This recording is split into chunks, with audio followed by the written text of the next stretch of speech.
పరిగి పర్యటనకు వెళ్తున్న మాజీ మంత్రి హరీష్ రావును అరెస్టు చేసి శంషాబాద్ పోలీస్ స్టేషన్కు తరలించారు.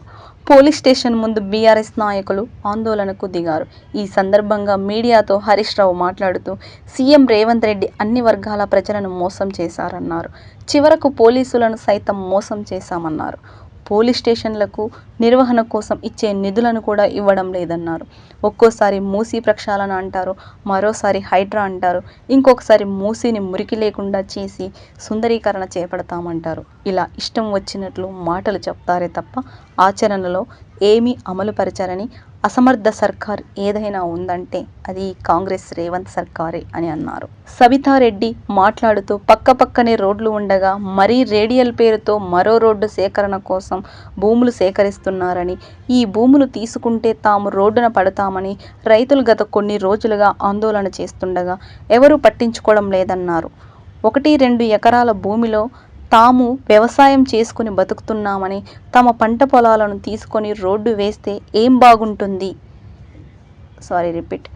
బాగుంటుంది అని, ఈ రోడ్డును ఎట్టి పరిస్థితుల్లోనూ వేయనీయమని రైతులు భీష్మించుకొని కూర్చున్నామన్నారు. ప్రభుత్వం బలవంతంగా లాక్కునే ప్రయత్నం చేస్తుందని, ఇలా చేయొద్దని ఆమె డిమాండ్ చేశారు. పరిగి పర్యటనకు వెళ్తున్న తమను కారణం చెప్పకుండా అరెస్టు చేసి పోలీస్ స్టేషన్కు తరలించారని, ఇలా ప్రజాప్రభుత్వాన్ని తుంగలో తొక్కి పరిపాలన చేస్తున్న రేవంత్ సర్కార్ ప్రజలు త్వరలోనే బుద్ధి చెబుతారని ఈమె జోస్యం చెప్పారు.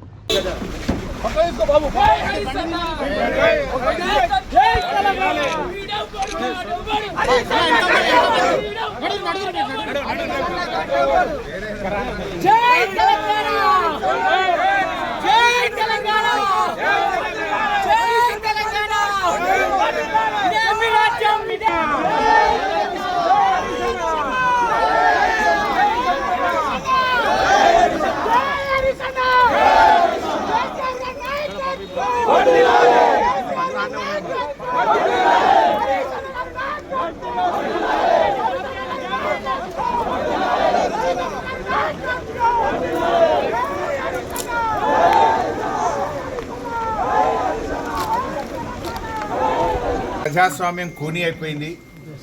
రేవంత్ రెడ్డి గారి మాటల్లోనే ప్రజాస్వామ్యం ఉంది.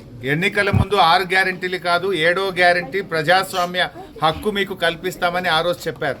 కానీ ఈ రాష్ట్రంలో పరిస్థితి ఏంటంటే ప్రతిపక్షాలు కనీసం ధర్నాలకు వెళ్ళొద్దు, రైతుల్ని పరామర్శించొద్దు, ప్రతిపక్షాలు ప్రశ్నించొద్దు, ప్రశ్నిస్తే మీకు అరెస్టులు, మీ మీద ఎంక్వైరీలు, విజిలెన్స్ ఎంక్వైరీ వేస్తాం, సిఐడి ఎంక్వైరీ వేస్తాం, కమిషన్లు వేస్తాం అని ప్రతిపక్షాల మీద ఎదురుదాడికి ప్రభుత్వం పాల్పడతా ఉంది. అంటే ఈ ప్రభుత్వ పనితీరు ఎట్లా ఉందంటే, మొన్న అసెంబ్లీలో కాంగ్రెస్ ప్రభుత్వం చేసిన స్కాములు బయట పెడితే అసెంబ్లీ నుంచి మమ్మల్ని సస్పెండ్ చేశారు. ఈరోజు పరిగిలో మరి కన్నీరు మున్నీరుగా విలపిస్తున్న రైతుల్ని పరామర్శించడానికి మేము వెళ్తూ ఉంటే ఈరోజు మమ్మల్ని అరెస్ట్ చేసి శంషాబాద్ పోలీస్ స్టేషన్లో పెట్టారు. అంటే ఈ రాష్ట్రంలో ఒక నిర్బంధ పాలన జరుగుతూ ఉంది. ఈ రాష్ట్రంలో రేవంత్ రెడ్డి పాలన ఎట్లా ఉందంటే గడీల పాలన, బేడీల పాలన, నిర్బంధాల పాలన, ఒక గుడ్డి పాలన నడుస్తూ ఉంది, ఒక పోలీస్ రాజ్యం నడుస్తూ ఉంది. ఇది ప్రజాస్వామ్యానికి అంత మంచిది కాదు. ఇవాళ మేము ఏమడుగుతా ఉన్నాం, మీరు ఏదైతే 2 పంటలు 3 పంటలు పండే భూముల్లో ఫ్యాక్టరీలు పెట్టాలని నోటిఫికేషన్ ఇచ్చారో దాన్ని రద్దు చేయండి. ఏదైనా పనికిరాని భూములు, సాగుకు పనికిరాని భూములు ఎన్నో ఉన్నాయి, అక్కడ పెట్టండి పరిశ్రమలు. ఇవాళ మీరు నోటిఫికేషన్ ఇచ్చిన భూముల్లో పాపం ఎస్సీ బీసీ రైతులు ఉన్నారు, పేద రైతులు ఉన్నారు, మంచిగా 2 పంటలు పండే భూములు ఉన్నాయి. గా భూములు ఎందుకు లాక్కుంటారనే మేము అడుగుతా ఉన్నాం. ఇవాళ మమ్మల్ని అరెస్ట్ చేయాల్సిన అవసరం ఏమొచ్చింది? మేము ప్రజాస్వామ్యబద్ధంగా ఆ ఊరికి వెళ్ళి ఆ రైతుల్ని ఓదార్చి రైతులకు భరోసా కల్పించడానికి, ధైర్యం చెప్పడానికి వెళ్తూ ఉంటే ఇవాళ మమ్మల్ని అరెస్ట్ చేసి గొంతు నొక్కే ప్రయత్నం చేస్తున్నారు. ఇది ఎంతసేపు ప్రజాస్వామ్యం అనిపించుకోదు. నీ పాలన అంతా కూడా బోగస్ మాటలు, బోగస్ గ్యారంటీలు, అన్ని అబద్ధపు మాటలతో నువ్వు ఇవాళ కాలం వెళ్ళబుచ్చుతా ఉన్నావు. ఏమంటుండ్రు రేవంత్ రెడ్డి? రాముడు రాక్షసుడు అని మాట్లాడుతూ రావణాసురుడు అని. ఎవరు రావణాసురుడు? నువ్వు కదా. నీకు మించిన రావణాసురుడు ఎవడు ఉన్నాడా? నువ్వు ప్రతిపక్షాల మీద ప్రజలను వేధిస్తూ, పేదల ఇండ్లు కూలగొడుతూ రాక్షస ఆనందం పొందుతూ ఉన్నావు, వికృతమైన పాలన అందిస్తూ ఉన్నావు. ఈ రాష్ట్రంలో ప్రజాస్వామ్య విలువలు మంటగలిసిపోయినటువంటి పరిస్థితి ఉంది. ఒకనాడేమో పేదల హైడ్రా పెట్టి పేదల ఇండ్లు కూల్చే ప్రయత్నం చేసినావు, ఒకనాడేమో మూసి అంటావు, అపార్ట్మెంట్లు కూలుస్తా అంటావు, ఒకనాడేమో జిల్లాలో ఏ మూల చూసినా రాష్ట్రం నలుమూలలో ఒకెత్తైతే రంగారెడ్డి జిల్లాలో ఏ మూల చూసినా కూడా రైతులకు ప్రజలకి ఏ విధంగా ఇబ్బంది కలుగుతుందని తెలంగాణ రాష్ట్ర ప్రజలందరూ గమనిస్తున్నారు. ఒక సైడ్ ఏమో ఇండస్ట్రియల్ పార్కులు అని చెప్పేసి భూములు గుంజుకుంటా ఉన్నారు, ఒక సైడ్ ఏమో మూసీ రివర్ ఫ్రంట్ సంబంధించి మూసీ బ్యూటిఫికేషన్ అని అక్కడ తీసుకుంటా ఉన్నారు. నిన్ననే వెళ్ళాం మేము అక్కడ చక్కగా ఇబ్రాహీంపట్నంలో కోహెడ మార్కెట్ ఉన్న ప్లేస్ని తీసుకొని వేరే దగ్గర తీసుకొని పోయి వేరే గుట్టలలో వేసే ప్రయత్నం చేస్తూ ఉన్నారు. ఎక్కడ చూసినా కూడా మహేశ్వరంలో ఇబ్రాహీంపట్నంలో కేసీఆర్ గారు ఫార్మా కోసం అక్వైర్ చేసిన ల్యాండ్సే 14,000 ఎకరాలు ఉంటే ఇంకొక 15,000 ఎకరాలు అక్వైర్ చేయడానికి ఈరోజు ప్రపోజల్ పెట్టున్నారు.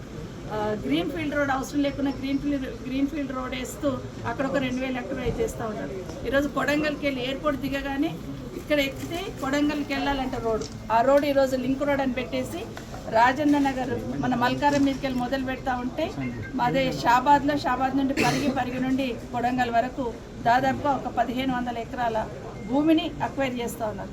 ఎక్కడ చూసినా కూడా ఈరోజు భూములను లాక్కొని ప్రభుత్వం రాక్షసానందం పొందుతూ ఉంది. ఇప్పటికైనా ముఖ్యమంత్రి ఒకటే విజ్ఞప్తి చేస్తున్నా, నిజంగా మీరు కంపెనీలు పెట్టాలంటే మీరు పరిగి చుట్టుపక్కల మోమిన్పేట ఎంత దూరం ఉందో 50 కిలోమీటర్లు 1000 ఎకరాలు ఉంది అక్కడ పెట్టండి కంపెనీలు. కేసీఆర్ గారు అప్పుడు ల్యాండ్ అక్వైర్ చేసి పెట్టినారు, అక్కడ ఏ సమస్యలు లేవు, తీసుకున్న భూమి అట్లాగే ఉంది అక్కడ పెట్టండి.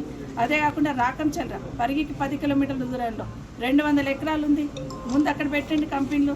నంచల్ర దోమ మీరు ఏదనుకుంటున్నా నంచల్ర పక్కకే ఉంది, అక్కడ నంచల్రలో ఉంది భూమి ఒక 100 ఎకరాలు అక్కడ పెట్టండి కంపెనీలు. సీతారాంపురం ఒక 50 కిలోమీటర్ల దూరంలో ఉంది, అక్కడ ఒక 1000 ఎకరాలు ఉంది, అక్కడ పెట్టండి కంపెనీలు. ముందు ఈ ప్లేస్ అంతా కంపెనీలు ఫిల్అప్ అయినాక మీరు ల్యాండ్ ఎక్వైర్ చేసి దానికి ఒప్పుకుంటాం. కానీ అవసరం లేకపోయినా ప్రిస్టేజ్కి పోయి మీరు ఏదైతే భూమి అక్వైర్ చేయాలనుకుంటున్నారో దయచేసి దాన్ని విత్డ్రా చేసుకోండి. అక్కడ ఉన్న రైతులకు అందరూ కూడా విజ్ఞప్తి చేస్తున్నాం, మీరు ధైర్యంగా